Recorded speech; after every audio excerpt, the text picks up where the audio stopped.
So we have Ericka Kirk in the studio with us. Today, she seems to have a lot on her mind. I can tell she's itching to talk. So please, Ericka, what would you like to start of saying? Hello there. Look, let me start by saying I watched your BS documentary on my husband. Excuse me, but where did you get off connecting the dots to that Snake Eyes movie? Listen, I've had enough of your crap. That's why I've come on here to set the record straight, okay? So look, you obviously are part of the Brotherhood, part of the idea of the Great Divide. No need to pretend. The only thing I don't know, if you know what happened. I mean, Candice is implying some wild stuff. And you gonna listen to that witch? What did she say about me? I'm a grieving widow. All I want is privacy. That's why I agreed to come on this show and 11 others. And I have a press conference at 10. I want my privacy. I just want the press and the paparazzi to just back up and give me and my family space. That reminds me, I got a photo shoot at 9 on Libra News. Ericka, you claim all this privacy invasion. But don't you think it would have been best if you had maybe took more of a back seat? I mean, every part of your grieving has been televised and it's been mostly by you. The holding of Charlie's hand in the casket, surely that was a step too far to be put openly on social media. I see. So you're gonna attack a grieving widow, so stop. So I don't grieve the way you want me to. Well, tough. For your information, people grieve in their own ways. I will not be told by you or anyone else on how my grieving process works. I bet you were one of those losers who cheered on my loss. I bet you were. Not at all. I condemn those that relished in it. No, that was wrong. But come on, I mean, take a look at the picture of you and Vance. I saw a hand on the waist. I saw your fingers in the beard.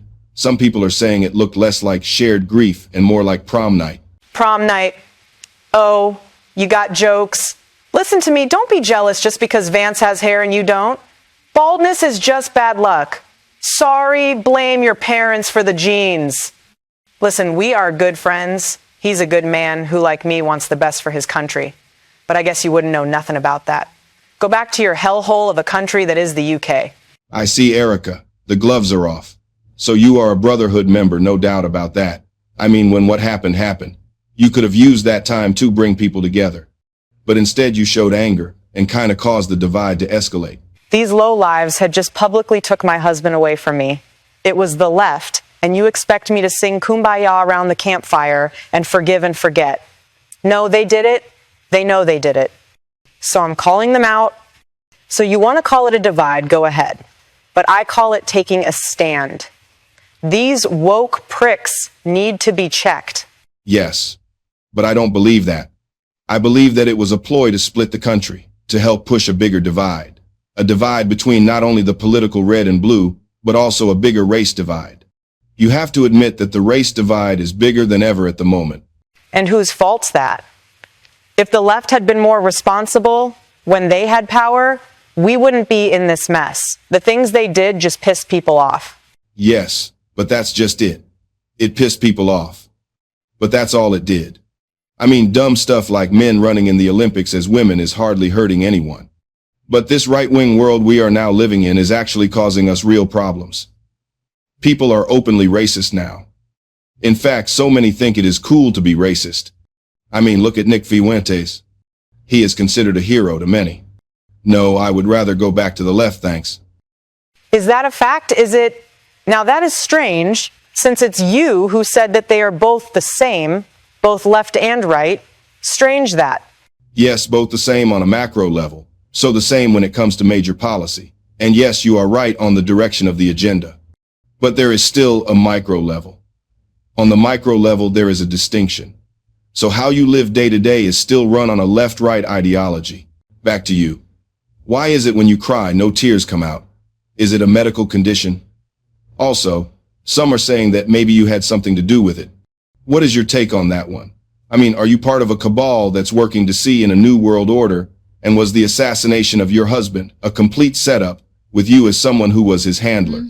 Why have you put the MAGA hat on? Again, you are trying to divide. Come on, this is about you, not MAGA. Well, come on, speak up.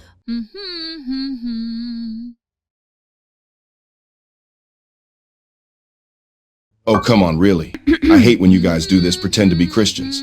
So, It's Christian to divide and play people off one another. Yeah, real Christian. Oh, true agenda, when you gonna learn? All I have to do is put on this hat and pull out this cross, and I already have half of the country on my side. So you can keep the other half. It's what I want anyway. Half with me, the other half with you. A divide. You just fighting me adds to it. So you're anti-MAGA, then you are the other side. You are anti-left, again, then you are my side.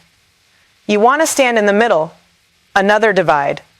Divided, the people can never win, as we have the power of half at all times. They never stop to look at us million and billionaires. Never. No. They just looking at each other. And you playing this back to them doesn't bother me either. They believe what we tell them. We won the moment the whole political game started. The illusion of choice is just that it's an illusion.